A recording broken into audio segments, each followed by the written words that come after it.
तीसरे स्कंद का 25वां अध्याय। मैत्रेय जी बोले, हे विदुर जी, कर्दम ऋषि ने कपिल देव जी को दंडवत कर तप करने के लिए वन को प्रस्थान किया। जाते समय वे देवहूति से ये कह गए थे कि तुम्हें जिस बात में संदेह हो उसके संबंध में कपिल देव से पूछ लेना। अस्तु कर्दम ऋषि वन में जाकर परमेश्वर के ध्यान में लीन हो गए और कुछ दिनों बाद योगाभ्यास द्वारा अपना शरीर त्याग दिया। हे विदुर जी, कर्दम ऋषि के जाने के पश्चात देवहूति को बहुत शोक हुआ, परंतु उसने ब्रह्मा जी के वचन का स्मरण कर अपने मन में धैर्य धारण किया और कपिल देव जी के सामने जा हाथ जोड़कर कहने लगी, हे प्रभु, मैंने देवताओं के मुख से ये सुना था कि श्री परब्रह्म प्रभु माया मोह रूपी फल फूलों से लदे संसार रूपी वृक्षों को काटने के पश्चात मुझे अन्य किसी वस्तु की अभिलाषा नहीं रही है। अब आप मुझे अपना शरणागत जानकर कोई ऐसा ज्ञान रूपी प्रकाश दीजिए जिससे मेरा अज्ञान रूपी अंधकार जाता रहे।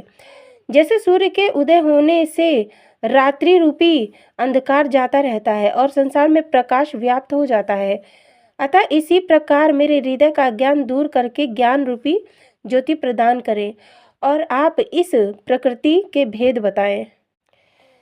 देवहूति की विनती सुनकर श्री कपिल देव जी बोले, हे माता, इस भेद को पूछने के कारण मैं तुम पर बहुत प्रसन्न हूँ। योगी और ऋषि मुनि भी ऐसी बात सुनने की अभिलाषा रखते हैं। सुनो, संसारी मोह माया से छूटने के लिए मनुष्य को ज्ञान प्राप्त करने से अधिक श्रेष्ठ अन्य कोई बात नहीं है। जो माता पिता आदि अपने आत्मियों को ज्ञानोपदेश नहीं करते, उन्हें अपना हितु न जानकर शत्रु समझना चाहिए।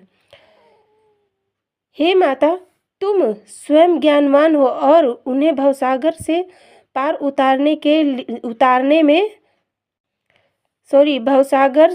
उतरने में कोई संदेह नहीं है, परंतु ये बात निश्चय रूप से जान लेनी चाहिए कि मेरी दया के बिना ये ज्ञान किसी को प्राप्त नहीं होता है, अन्यथा सभी मनुष्य ज्ञानी ही हो जाते। मैं तुमसे ज्ञान का हाल कहता हूँ, इसे जो भी मनुष्य स्नेह पूर्वक सुनेगा वह कृतार्थ होकर भवसागर से पार उतर जाएगा।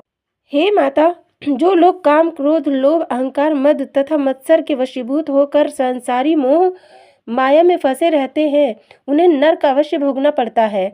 ऐसे काम क्रोधादि प्राणी 84 लाख योनियों में जन्म लेकर अनेक प्रकार के कष्ट उठाते हैं। जो मनुष्य इनके पृथक रहता है वही परब्रह्म परमेश्वर को प्राप्त कर सकता है। ज्ञान के बिना काम क्रोध आदि वश में नहीं हो पाते हैं।